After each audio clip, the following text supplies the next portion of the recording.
नमस्कार साथियों, मैं हूं भरत किशोर सूत्रधार, राव माविवसी। मैं आपके लिए लेकर आया हूं वैदिक गणित कक्षा 10 जो हमारा पहला चैप्टर है। उसमें कुछ मूल संक्रियाओं से हम बात करेंगे। सबसे पहले बता दूं मैं आपको कि वैदिक गणित जो है हमारी, वह स्वामी भारती रामकृष्ण तीर्थ ने श्रृंगेरी मठ में कठिन तपो साधना के बाद कुछ वैदिक सूत्रों को बताया था। वैदिक गणित जो है वो बहुत सरल है, रोचक है। तो हम कुछ मूल संक्रियाओं से अब बात करेंगे। सबसे पहले बात आती है वैदिक संक्रियाओं में योग। योग करने से पहले कुछ चीज़ें मैं बता दूं आपको। हम इसमें एक दो चीज़ें याद रखेंगे तो ही योग कर पाएंगे। तो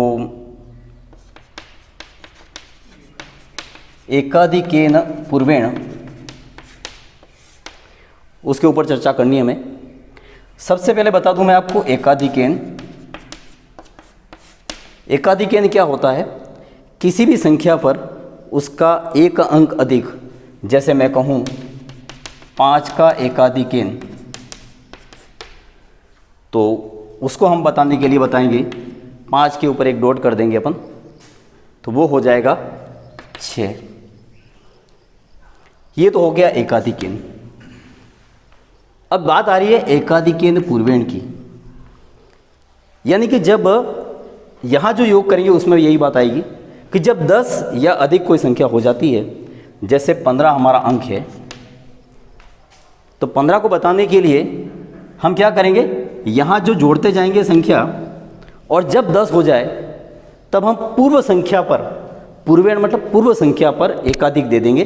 जैसे मैं कहूँ 5 का एकाधिकेन पूर्वेण क्या होगा, तो यहाँ समझें आप लोग बात। 5 की पूर्व संख्या यहाँ पे 0 मान लेंगे अपन, तो 5 का एकाधिकेन पूर्वेण ये हो जाएगा। पूर्वेण यानी पहले वाली संख्या पर एक बढ़ाना हमें। तो 5 का एकाधिकेन तो 6 होता है, लेकिन 5 का एकाधिकेन पूर्वेण जो होगा वो 15 हो जाएगा। अब हम बात करें योग की। योग में जैसे मैं एक सीधा एक क्वेश्चन ही ले लेता हूँ, उसी के आधार पर अपन, जैसे यहाँ पे योग में ये किलोग्राम है और ग्राम में 112, 50, 250, 280, 340, 276, ऐसा कुछ संख्याएं हैं। इस एग्जाम्पल को लेकर के हम योग करें। यहाँ पे ध्यान रखना हमें कि ग्राम में हमेशा 1000 ग्राम का 1 किलो होता है, तो यहाँ पे ग्राम में हमें 3 संख्या लेनी है। ये बात हमें ध्यान में रखनी है। अब हम जोड़ते जाएंगे। सबसे रोचक बात यह है कि हमें कोई चीज़ याद नहीं रखनी पड़ती। जैसे हम जोड़ते हैं, हमारी जो सादे विधि है उसमें हम क्या करते हैं, 5 ने 6 8, मतलब 5 ने 6 11, 11 8 19, 19 8 27, ऐसे बार बार हम लोग को याद रखना पड़ता है कि पहले क्या था, फिर लास्ट में फिर हासिल इतनी आई, वो याद रखनी पड़ती है। यहाँ पे ऐसी बात नहीं है, सीधा चलेंगे हम। अब यहाँ पे मैं शुरू कर रहा हूँ। 0 में जोड़े जोड़ा, 0 ही होगा। 0 में 6 जोड़ा, 6 आया। यहाँ पे तो 6 ही लिखेंगे अपन। अगली बार देखिए अपन, यहाँ पे 5 और 8 13 हो गया। 13 का हमें 3 ही याद रखना है। मैंने अभी बताया था आपको कि जब 13 हो जाए तो इसका जो एकाधिक हो गया, 13 आ गया, तो एकाधिक जो है वो हम इसको दे देंगे। अपने पास रह गया अब ये एक, तो हमने पूर्व संख्या को दे दिया है। अब हमारे पास रहता है 3 ही रहेगा। हम 3 को आगे लेकर के चलेंगे।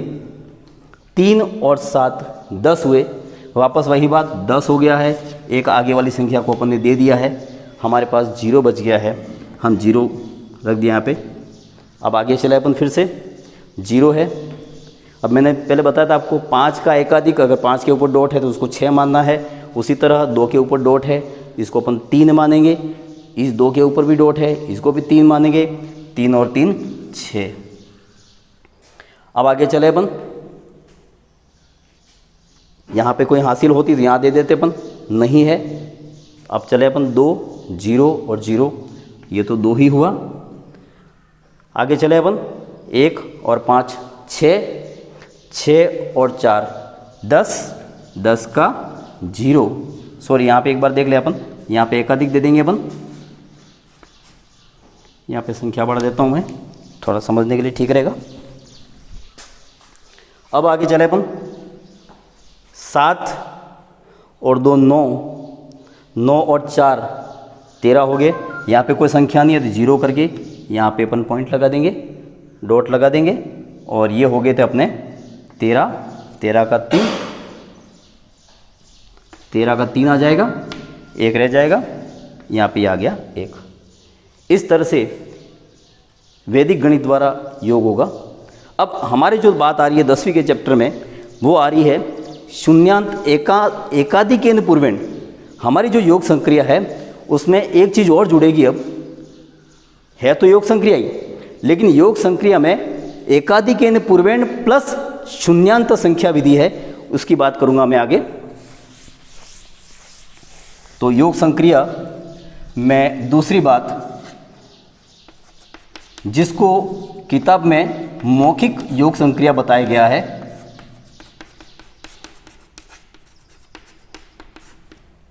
इसको हम कहेंगे एकाधिकेन पूर्वेण प्लस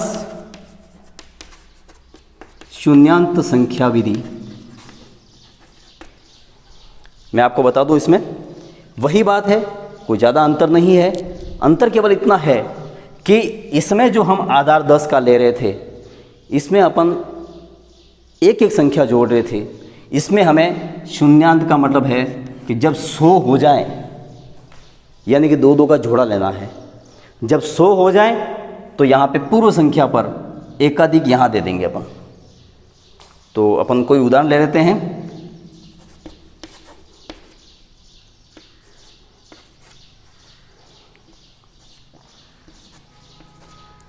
कोई भी संख्या ले लें अपनी मर्जी से, किताब के सवालों पे मैं नहीं जा रहा हूँ।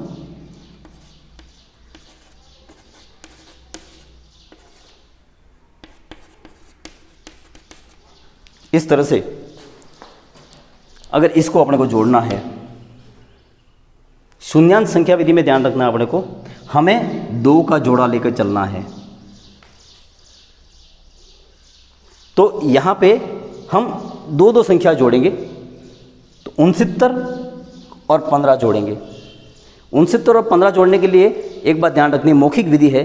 हम क्या करें, 69 में 1 जोड़ दो पहले, तो 70 हो गया। 70 में 14 जोड़े अपन ने तो 84 हो गया। थोड़ा इजी रहेगा समझने के लिए, ठीक है। आगे चले अपन, 70 में 14 जोड़ दिए, 84 हो गए। अब आगे चले अपन, 84 में कितने जोड़े 100 होते हैं, थोड़ा सा एक बार सोच ले अपन। 16 जोड़ेंगे तो 84 में 16 जोड़े तो 100 हो गए। इसमें 16 अपन अगर दिमाग से निकाल दें तो कितने बचेंगे इसमें 16 गए तो बच गए 22 बच गए। तो यहाँ तक हो गए अपने 122 हो गए। यहाँ पे अपन एकाधिक दे देंगे। अब अपने पास रह गए 22, 22 और 56 फिर जोड़ दिए अपन ने, ये हो गए 78। इसी तरह अब आगे चलेंगे अपन 87 में 32 जोड़ने हैं। फिर वही बात, 87 में 30 जोड़ दो, 100 हो गए। 13 जोड़ दिए, 100 हो गए। इसमें 13 निकाल दिए, 19 बच गए, 119 हो गए। तो यहाँ पे फिर अपन एकाधिक दे देंगे। अपने पास 19 बचे हुए हैं, 19 बचे हुए ध्यान रखते रहे अपन। उसके बाद यहाँ पे है 93, एकाधिक दिया हुआ है अपना 93 है। 93 में 7 जोड़ दें, 100 हो जाते हैं। इसमें से 7 निकाल दें अपन, तो यहाँ बच गए 12 और यहाँ पे दे दिया अपन ने एकाधिक, 12 बच गए। 12 और 34 हो जाएंगे 46। अब आगे चले अपन, यहाँ पे कोई संख्या नहीं है, एक ले लें अपन। 5 और 26 31 और 78 है। ये 78 में एक एकाधिक है, 79 हो जाएंगे। 79 में ये 31 से अपने 21 जोड़ दें, अगर 100 होते हैं, 10 बच जाएंगे अपने पास यहाँ पे। तो यहाँ पे एकाधिक दे दिया अपन ने और 10 अपने पास हैं, 10 और 12 हो जाएंगे ये 22 और ये हो गया 1। इस तरह से ये हमारे 10वीं के कोर्स में है दोनों चीज़ें। तीसरी बात जो आती है हमारी मूल संक्रियाओं में, वो है व्यवकलन।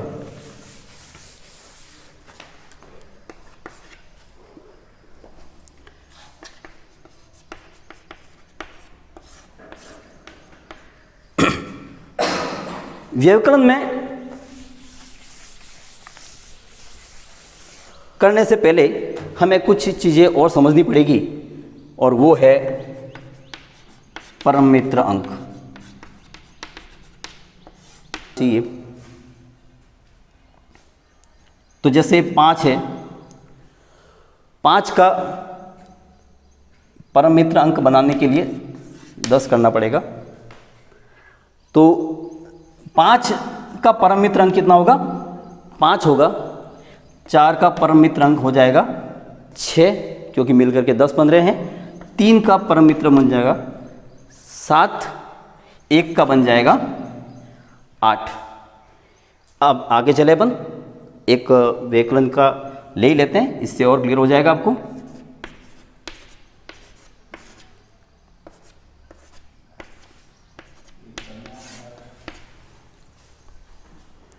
इस व्यवकलन को करेंगे अपन। यहाँ पे बात ये ध्यान रखनी है अपने को, एकाधिक भी देना है, ये भी ध्यान रखना है। तो 6 में से 7 नहीं जाते हैं। जब 7 नहीं जाते हैं तो अपने को परम मित्र अंक की बात करनी है। अगर 6 में से 7 अगर यहाँ पे बड़ी संख्या होती या छोटी होती तो परम मित्र अंक लेने की ज़रूरत नहीं है, और परम मित्र अंक लेंगे अपन तो सामने आगे वाली संख्या को एकाधिक भी देना पड़ेगा। तो यहाँ पे अपन 6 में से 7 नहीं जाते हैं, तो 7 का परम मित्र अंक मैंने बताया अभी आपको। क्या पहले हमने देखी योग संक्रिया, दूसरी देखी मौखिक योग संक्रिया, तीसरी हमारी संक्रिया है व्यवकलन। व्यवकलन में हम बात करेंगे सबसे पहले परम मित्र अंक की। परम मित्र अंक तभी बनेगा, 2 संख्याएं मिलकर के 10 बनेगी तब परम मित्र अंक बनता है। तो जैसे 5 का परम मित्र 5, 4 का परम मित्र अंक 6, 3 का परम मित्र 7 और 1 का परम मित्र अंक 9 होगा। अब आगे चले अपन, यहाँ पे एक उदाहरण लिया अपन ने। अब यहाँ समझे अपन, जब 6 में से 7 नहीं जाते हैं तो हमें परम मित्र अंक लेना पड़ेगा, और परम मित्र अंक ले रहे हैं तो हम आगे वाली संख्या को एकाधिक दे देंगे। तो यहाँ पे हम 2 पे एकाधिक दे रहे हैं, और यहाँ पे 7 का परम मित्र अंक जो मैंने बताया अभी आपको, 10 में से 3 गया, 7 गया, 3 बचता है। 3 में हम 6 जोड़ेंगे, ये हो जाएगा 9 हो जाएगा। ठीक है, आगे चले अपन। अब यहाँ 9 में से 3 जाता है तो यहाँ पे कोई परम मित्र अंक नहीं लेना, हमें सीधा निकाल देना है। ये बच गया हमारा 6। अब आगे चले अपन, 2 में से 3 नहीं जाता है तो यहाँ पे देंगे अपन पहले वाली संख्या पर एकाधिक दे देंगे। 3 का परम मित्र अंक लेंगे, वो होता है 7। 10 में से 3 गया, 7 बच गया। 7 में 2 जोड़ा, ये बन गया 9। इसी तरह से आगे चले अपन, 5 में से 5 चला जाएगा, ये 0 आ गया। 3 में से 1 गया, 2 आ गया। इस तरह से ये व्यवकलन की क्रिया है। चौथी क्रिया जो आती है वो है गुणन क्रिया, और गुणन क्रिया जो है उसको अपन कल देखेंगे। बहुत बहुत धन्यवाद मित्रों आपको।